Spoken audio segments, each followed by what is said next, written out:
FIR में आरोपियों को चिन्हित किया गया है, उनके घरों को चिन्हित किया गया है और जो अवैध निर्माण किया गया था उस पर भी बुलडोजर चलाने की तैयारी है। लेकिन पीडीए अभी और भी जांच और भी जानकारी जुटा रहा है, उसके बाद ये बड़ा एक्शन लिया जा सकता है। लेकिन आपको याद होगा वो वक्त जब प्रयागराज में पत्थरबाजी हुई थी, जावेद पंप के घर पर बुलडोजर चलाया गया था और देश ने वो तस्वीर देखी थी और तभी से कहा गया था कि जो भी गलत काम करेगा उस पर ऐसा ही एक्शन लिया जाएगा। एक बार फिर प्रयागराज में ऐसी कार्रवाई हो सकती है, लेकिन महत्वपूर्ण यही है कि जो आरोपी हैं पहले उन्हें पकड़ा जाए। उन्हें पकड़ने के लिए अलग अलग टीमें गठित की गई हैं, क्योंकि जो परिवार वाले हैं उनसे भी लगातार पूछताछ की जा रही है। जैसा हमारे सहयोगी वैभव हम तक जानकारी पहुंचा रहे थे कि कई लोगों को चिन्हित किया गया है और एक आरोपी जिसे गिरफ्तार किया गया है उसकी दुकान को भी चिन्हित किया गया है। वैभव, क्या एक बार रुख करते हैं। वैभव, हमारे सहयोगी हम तक जानकारी पहुंचा रहे थे कि उसकी एक दुकान है जो कई दिनों से बंद है। और भी वैभव आरोपी हैं, कौन कौन से आरोपी हैं, क्या कोई स्पष्ट जानकारी मिल पा रही है पीडीए के पास से?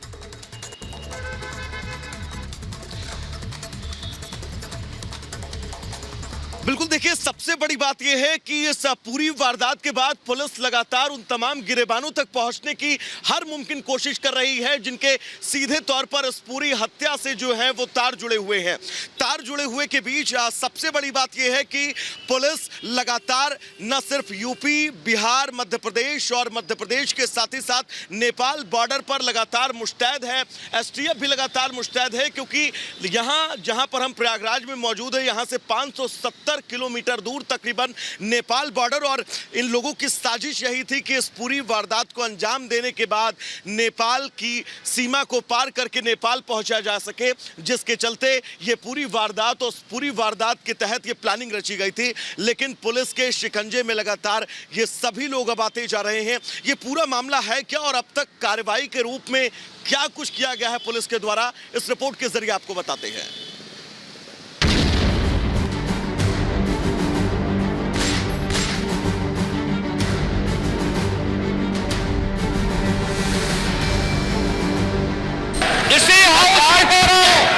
इस माफिया को मिट्टी में मिला देंगे, सरकार में देंगे।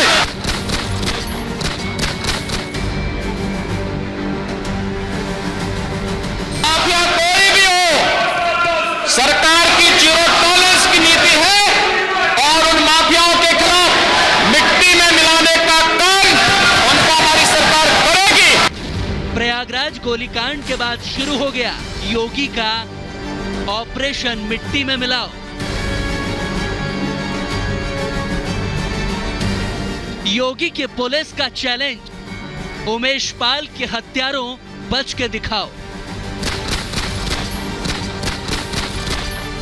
अतीक के इशारे पर प्रयागराज में जो खूनी खेल हुआ, अब उसका इंतकाम शुरू हो चुका है। योगी की पुलिस ने उमेश पाल की हत्या में शामिल एक आरोपी को शूट आउट के महज 72 घंटे के अंदर ही ढेर कर दिया। उमेश पाल हत्याकांड में तकरीबन 72 घंटे के बाद पुलिस को बड़ी सफलता लगी है। हम इस वक्त प्रयागराज के नेहरू पार्क में मौजूद हैं, जहां पर इस पूरी वारदात में शामिल आरोपी की मुठभेड़ में जो है वो मौत हुई है। ये वही स्पॉट है जहां पर अरबाज को पुलिस ने ट्रैक किया, और पुलिस ने जब अरबाज को यहां पर ट्रैक किया, जिसके बाद पुलिस अरबाज को पकड़ने के लिए जब यहां पर पहुंची तो अरबाज इस बाइक को यहीं पर छोड़कर भागने की कोशिश करने लगा, जिसके बाद अरबाज को सरेंडर करने के लिए कहा गया। लेकिन जब अरबाज ने सरेंडर करने से मना किया और उल्टा पुलिस पर उसने हमला कर दिया, जिसके बाद पुलिस ने अपने बचाव में अरबाज के ऊपर फायर की और अरबाज के सीने और पैर में गोली लगी है। आनन फानन में अरबाज को यहां से पास के अस्पताल ले जाया गया, जहां पर उसकी मौत हो गई है। तो सबसे बड़ी बात यह है क्योंकि इस पूरे वारदात में 9 लोगों की पहचान अब तक हो चुकी है जो सीधे तौर पर इसमें शामिल थे। उन 9 लोगों में से अरबाज जो उस क्रेटा को ड्राइव कर रहा था, जिसके अंदर हमलावर सवार होकर उस लोकेशन पर पहुंचे थे, और उमेश पाल की हत्या की गई थी। अतीक के गुर्गे अरबाज को ढेर कर योगी ने ऑपरेशन मिट्टी में मिलाओ का आगाज कर दिया है। यानी पहले ही एनकाउंटर से योगी ने दिखा दिया ट्रेलर, लेकिन प्रयागराज में पिक्चर अभी बाकी है। सूचना मिली कि कुछ संदिग्धों का मूवमेंट है नेहरू पार्क क्षेत्र में, थाना धूमनगंज में। तो इस सूचना मिलने पर जब पुलिस की टीम्स वहां पहुंची तो पुलिस की टीम्स पहुंचने पर इनके द्वारा पुलिस के ऊपर फायरिंग की गई, और इस कार्रवाई में जब ये इधर उधर निकलने का प्रयास कर रहे थे और फिर पुलिस की टीम्स ने पीछा किया और जवाबी कार्रवाई उधर से इनके द्वारा वो किया गया। योगी की पुलिस ताबड़तोड़ एक्शन में जुटी है। उमेश पाल का शुक्रवार को सरेआम मर्डर कर दिया गया था, जिसके बाद मुख्यमंत्री योगी आदित्यनाथ ने पुलिस को साफ निर्देश दिए थे कि हत्यारों को छोड़ना नहीं। अतीक के इशारे पर हुई हत्या के शक में यूपी और बाहर उससे जुड़े लोगों पर पुलिस शिकंजा कस रही है और एक आरोपी अरबाज का जहां एनकाउंटर हुआ, पुलिस ने वहां से उसकी बाइक भी बरामद कर ली है। मर्डर के बीच लगातार पुलिस जो है वो छापेमारी कर रही थी। अरबाज के इसी नेहरू पार्क में होने की लोकेशन जो है वो पुलिस को मिली और सूचना के बाद पुलिस जो है वो इस लोकेशन पर पहुंची। पुलिस ने अरबाज को पकड़ने की कोशिश की, सरेंडर करने की बात कही, लेकिन ये जो पैशन प्रो आप देख रहे हैं, इस पैशन प्रो से उसने भागने की कोशिश की। बिना नंबर प्लेट की ये गाड़ी जिससे अरबाज यहाँ पर पहुंचा था और अरबाज जब यहाँ पर पहुंचा, पुलिस ने उसे सरेंडर करने के लिए कहा। आप देख सकते हैं गाड़ी की चाबी जो है वो भी को ऑन नजर आ रही होगी। उसने अपनी गाड़ी को छोड़कर यहां से भागने की कोशिश की। जब पुलिस ने उससे सरेंडर करने को कहा, तब उसने उल्टा पुलिस पर हमला कर दिया, जिसके बाद पुलिस ने जवाबी कार्रवाई की और जवाबी कार्रवाई में अरबाज के सीने और पैर में गोली लगी, जिसके बाद आनन फानन में इस लोकेशन से अरबाज को नजदीकी अस्पताल ले जाया गया, जहां पर इलाज के दौरान उसकी मौत हो गई। यूपी पुलिस ने कुछ जिंदा कारतूस भी बरामद किए हैं, तो वहीं एक आरोपी सदाकत खान को भी पुलिस ने उठाया है। कहा जा रहा है कि गिरफ्तार आरोपी सदाकत के रूम पर ही उमेश पाल के हत्याकांड की पूरी साजिश रची गई थी। अब बाकी आरोपियों को ढूंढने के लिए एसटीएफ ने 3 राज्यों में छापेमारी की। छानबीन के लिए 14 जगहों पर दबिश दी गई।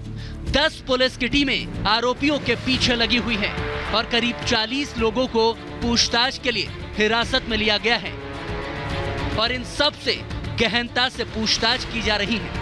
ऐसे में आरोपियों की निशानदेही पर जब पुलिस की टीम अरबाज को पकड़ने पहुंची, तो जंगल में उसने पुलिस पर ही फायरिंग शुरू कर दी और जवाबी गोलीबारी में अरबाज घायल हो गया, जिसे गंभीर हालत में अस्पताल लाया गया। उमेश पाल की हत्या के बाद ये बड़ी कार्रवाई इस वक्त हम देख रहे हैं। एनकाउंटर किया गया है, अरबाज नाम के बदमाश का एनकाउंटर हुआ है। जानकारी मिल रही है नेहरू पार्क के जंगल में यह एनकाउंटर हुआ है और अभी एसओजी और जनपद पुलिस ने इस एनकाउंटर को अंजाम दिया है। अस्पताल के अंदर इस समय पुलिस की टीम पहुंच चुकी है और डॉक्टर्स की निगरानी में अरबाज को अस्पताल में डॉक्टरों ने मृत घोषित कर दिया। इस बीच यूपी विधानसभा सत्र के दौरान कानून व्यवस्था का मुद्दा लगातार गूंजता रहा। समाजवादी पार्टी और बसपा लगातार योगी सरकार पर हमलावर हैं, तो सीएम योगी अपने ताबड़तोड़ एक्शन से विरोधियों को जवाब दे रहे हैं। बिल्कुल ध्वस्त है। देखिए गाजियाबाद में घटना हुई, अभी जौनपुर में पत्रकारों पर हमला हो गया है, प्रयागराज की इतनी बड़ी घटना हुई है, तो अभी तक तो पकड़े नहीं गए। तुरंत कार्रवाई होना चाहिए था, तुरंत पकड़े जाना चाहिए था। और बहन जी का ये मानना है कि अब चूंकि पीड़ित परिवार ने उनका भी नाम लिखाया है, तो वह अगर जांच में आ जा रहा है कि उनका नाम मतलब इसमें शामिल है, वो भी इन्वॉल्व है, तो बहुजन समाज पार्टी तुरंत उनको पार्टी से निकाल देगी। अपराधियों और माफियाओं को संरक्षण देने का काम समाजवादी पार्टी ने भी किया है, बसपा ने भी किया है। माननीय मुख्यमंत्री जी ने इतनी बड़ी बात कही है कि माफिया को मिट्टी में मिला दूंगा। मिट्टी में मिलाने का मतलब क्या है? मिट्टी में मिलने वही व्यक्ति तभी मिलता है जब स्वर्ग लोग सिधार जाता है। तो ऐसे लोग मिट्टी मिलाने का मतलब उनको जीवित रहने का ही अधिकार नहीं है।